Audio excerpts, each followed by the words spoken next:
தமிழ் பேசும் அனைத்து நல்லுள்ளங்களுக்கும் வணக்கம். நான் உங்க திவாகர். எப்படி இருக்கீங்க? இன்னைக்கு இந்த வீடியோல நாங்க பார்க்க போறது எதுனா, தற்போது பாவனையில் இருக்கிற அதே நேரம் மிகவும் பழமையான பழைய தொழில்நுட்பங்களுடன் கூடிய சில கேஜெட்ஸ்கள், இன்னமும் உலகில் பாவனையில் இருக்கின்ற சில கேஜெட்ஸை பத்தி தான் இன்னைக்கு பார்க்க போறோம். Top 10 list outdated gadgets still in use. Video பார்க்கறதுக்கு முன்னாடி என்னோட சேனலுக்கு புதுசா வந்திருக்கவங்க கீழே இருக்க சப்ஸ்கிரைப் பட்டனை பிரஸ் பண்ணுங்க. அதனோட சேர்ந்து ஆல் ஐக்கன் பட்டனையும் பிரஸ் பண்ண மறக்காதீங்க. அப்பதான் நான் அப்லோட் பண்ற வீடியோஸ் உங்களுக்கு நோட்டிபிகேஷனா வந்து சேரும். ஓகே, வாங்க வீடியோல போலாம்.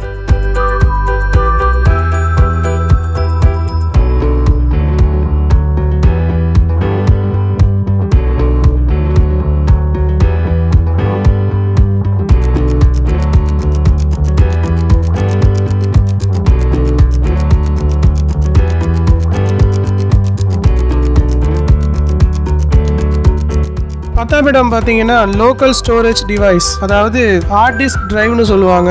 இது இன்னமும் இப்போ கம்ப்யூட்டர்ஸ்ல பாவிச்சுக்கிட்டு தான் இருக்கிறாங்க. அதே நேரம் பாவனை ரொம்ப கம்மியாயிட்டே வருதுன்னு சொல்றோம். ஏன்னு பார்த்தீங்கன்னா இப்போ கிளவுட் ஸ்டோரேஜ், விர்ச்சுவல் ஸ்டோரேஜ் அப்படின்னு நிறைய ஸ்டோரேஜ் வந்து கண்ணுக்கு தெரியாத ஸ்டோரேஜ் சிஸ்டம்ஸ் வந்து பார்த்தீங்கன்னா இப்போ நம்மளோட மொபைல் போன்ஸ்லயும் சிஸ்டங்களுக்கும் வந்துருச்சு. அதனால இந்த ஹார்ட் டிஸ்க் டிரைவ்ஸ்களோட பாவனைகள் குறைஞ்சிக்கிட்டே போய்கிட்டு இருக்குது. ஆனாலும் இன்டர்நெட் இல்லாம கிளவுட் ஸ்டோரேஜையோ அல்லது விர்ச்சுவல் ஸ்டோரேஜையோ யூஸ் பண்ண முடியாதனால இன்னமும் இந்த டிவிடி, விசிஆர் போன்ற பிளேயர்களில் காணப்படுற மாதிரி, கம்ப்யூட்டர்களில் காணப்படுற மாதிரி ஹார்ட் டிஸ்குகளை இன்னமும் பாவிச்சுட்டு தான் இருக்காங்க. ஹார்ட் டிஸ்கோட வரலாறை பின்னோக்கி பார்த்தோம்னா, முதல்ல உலகத்துக்கு IBM கம்பெனியால 1956ஆம் ஆண்டு ஹார்ட் டிஸ்க் வந்து இன்ட்ரடியூஸ் பண்ணியிருக்காங்க. அதன் பிறகு பாவனைக்கு வந்திருக்கு 1960ஆம் ஆண்டுல. இன்னைக்கு பார்த்தீங்கன்னா சுமார் 224 கம்பெனிகள் இதுவரைக்கும் உலகத்தில் ஹார்ட் டிஸ்க் தயாரிப்பில் ஈடுபட்டு இருந்திருக்காங்க. அதில் குறிப்பிட்டு சொல்லக்கூடிய ஃபேமஸான கம்பெனிஸ் பார்த்தீங்கன்னா சீகேட், தொஷிபா மற்றும் வெஸ்டர்ன் டிஜிட்டல். 9ஆம் இடம் பார்த்தீங்கன்னா நான் ஸ்மார்ட் மொபைல் போன்ஸ், அதாவது டச் இல்லாம எந்த ஆப்ஸும் யூஸ் பண்ண முடியாத பட்டன்ஸ் இருக்கிற போன்ஸ். உங்களுக்கு தெரியும், செல்போனுடைய ஆரம்ப கட்ட காலங்கத்தில் வந்துட்டு இருந்த Nokia model, Motorola models, Sony Ericsson, இந்த வகையான போன்களோட ஆரம்ப கால மாடல்ஸ் பார்த்தீங்கன்னா இன்னமும் பாவிச்சுக்கிட்டு தான் இருக்கிறாங்க. இது யார் இப்ப பாவிச்சுக்கிட்டு இருக்கான்னு பார்த்தீங்கன்னா, எல்லா வீட்டுகள்லையும் பார்த்தீங்கன்னா இந்த வயசானவங்களும் ரொம்ப டெக்னாலஜி அதிகமாக பயன்படுத்த தெரியாதவங்க அல்லது விருப்பப்படாதவங்களும் தான் இந்த வகையான போன்ஸை இன்னமும் பாய்ச்சிக்கிட்டு இருக்காங்க. இப்போ வீட்டுக்கு வீடு எல்லா வீட்லயும் ஸ்மார்ட் போன்ஸ் வந்துருச்சு. அதே நேரம் இன்னமும் இந்த நான் ஸ்மார்ட் மொபைல் போன்ஸ் பாவனையில இருந்துகிட்டே தான் இருக்கு.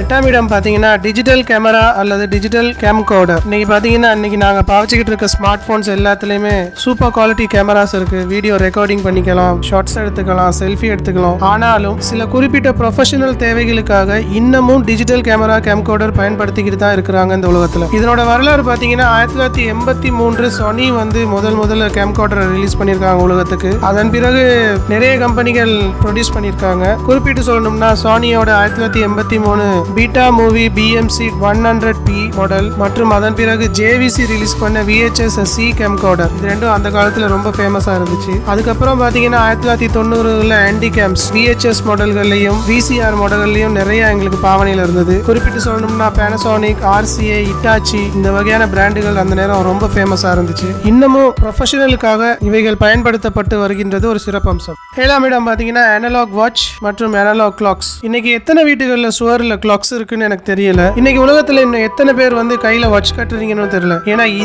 இதனோட பாவனை இன்னைக்கு முறையடிச்சிருக்கு மொபைல் போன்ஸ் தான். இன்னைக்கு எல்லார் கையிலயும் மொபைல் போன்ஸ் இருக்கு. அதுல கிளாக்ஸ் இருக்கு, அலாம் கிளாக் இருக்கு. கிளாக்ஸ் வந்து வேணுங்கிற மாதிரி லட்சக்கணக்கான ஆப்ஸ் வந்து இன்னைக்கு போன்ஸ்ல நீங்க டவுன்லோட் பண்ணிக்கலாம். அதனால இன்னைக்கு மோஸ்ட்லி அனலாக் வாட்சோ கிளாக்ஸோ பாவனையில குறைஞ்சிக்கிட்டு வருதுன்னு தான் சொல்றாங்க. அப்படி இருந்தும் எப்படியும் ஒரு வீட்டுல வந்து ஒரு கிளாக்காவது இருக்கத்தான் செய்யுது. சுவர்ல பாத்தீங்கன்னா ஒரு கிளாக் இருக்கத்தான் செய்யுது. அல்லது எங்களோட பெரியவர்கள், முதியவர்கள், ஏன் நாங்க கூட இன்னைக்கு மாடர்ன் டைப்லான சில வாட்ச் வந்து கையில கட்டிக்கிட்டு தான் இருக்கிறோம். ஆனா இந்த அனலாக் வாட்சஸ் பாத்தீங்கன்னா பாவனைக்கு குறைஞ்சிக்கிட்டே வர்றதா இன்னைக்கு உலக அறிக்கை ஒன்று சொல்லிக்கிட்டு இருக்கு.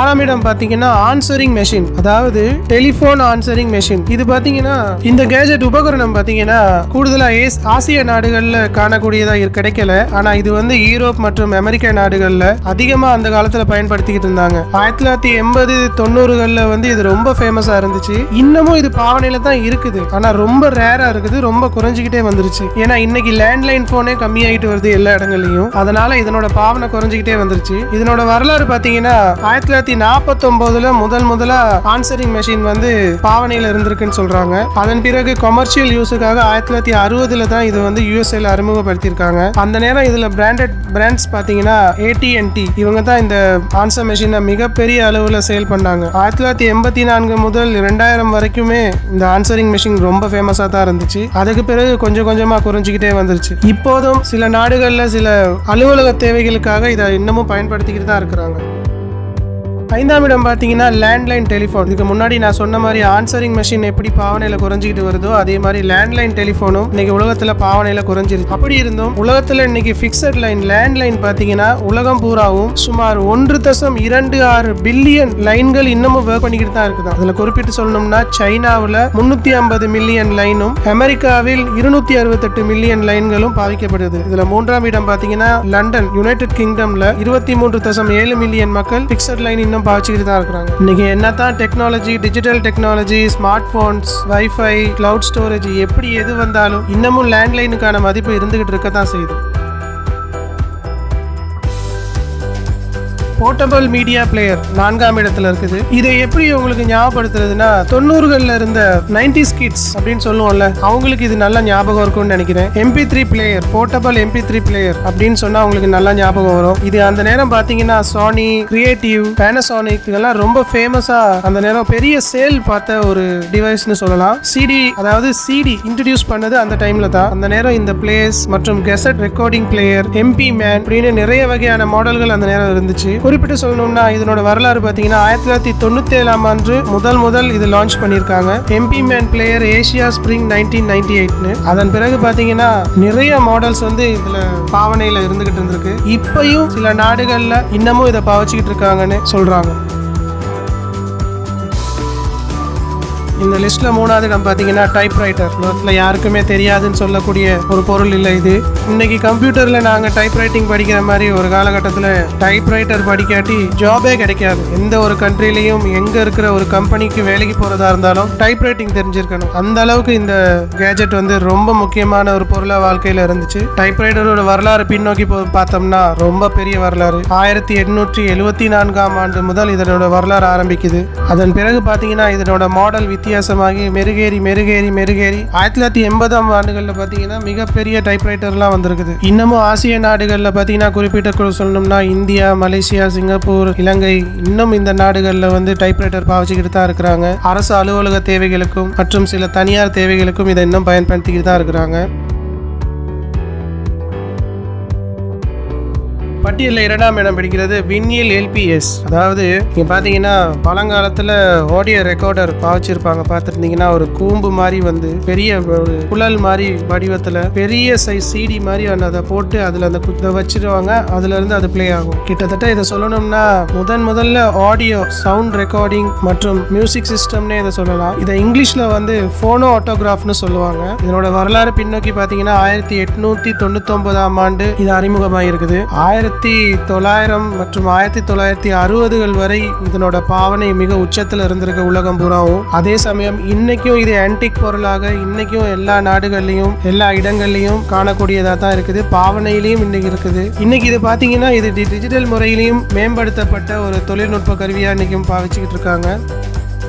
இந்த பட்டியலில் 1ஆம் இடம் பிடிக்கிறது டெடிகேட்டட் GPS டிவைஸ். என்ன நீ GPS தான் நாங்கள் பாவிக்கிறோமே, நீ என்ன GPS வந்து பழைய பொருள்னு சொல்ற அப்படின்னு நீங்க கேட்கறது எனக்கு புரியுது. ஆமா, இது GPS ரிசீவர் தான். ஆனா இந்த டிவைஸ் பாத்தீங்கன்னா இதுதான் முதல் பழைய தொழில்நுட்பத்தில் பாவிக்கப்பட்ட ஒரு GPS டிவைஸ். இது இன்னைக்கு அமெரிக்க டிஃபென்ஸ் மினிஸ்ட்ரியில இன்னைக்கும் இது பாவிச்சுக்கிட்டு இருக்காங்க. இதை இன்ட்ரடியூஸ் பண்ணதே பாத்தீங்கன்னா அமெரிக்காவோட டிஃபென்ஸ் சிஸ்டம் தான். GNSSன்னு சொல்ற ஒரு நிறுவனம், சேட்டலைட் நிறுவனம் இதை அறிமுகப்படுத்தியிருக்காங்க. 1980களில் அமெரிக்காவில் பாவனைக்கு ஆரம்பிக்கப்பட்டு தற்போதும் இது பாவனையில் இருந்துகிட்டு தான் இருக்குது. இன்னைக்கு என்னதான் டிஜிட்டல் வடிவிலான GPS வந்தாலும் இந்த அனலாக் சிஸ்டம் GPS வந்து இன்னமும் பாவனையில் இருந்துகிட்டே தான் இருக்குது. வீடியோ பார்த்தீங்களா? வீடியோ பிடிச்சிருந்தா லைக் பண்ணுங்க, ஷேர் பண்ணுங்க. சேனல் இன்னும் சப்ஸ்கிரைப் பண்ணாதவங்க சப்ஸ்கிரைப் பண்ணுங்க. இந்த வீடியோ சம்பந்தமா ஏதாவது கருத்துக்கள் இருந்தால் கீழே கமெண்ட் பாக்ஸில் மென்ஷன் பண்ணுங்க. மீண்டும் ஒரு வீடியோவில் சந்திப்போம். நன்றி, வணக்கம்.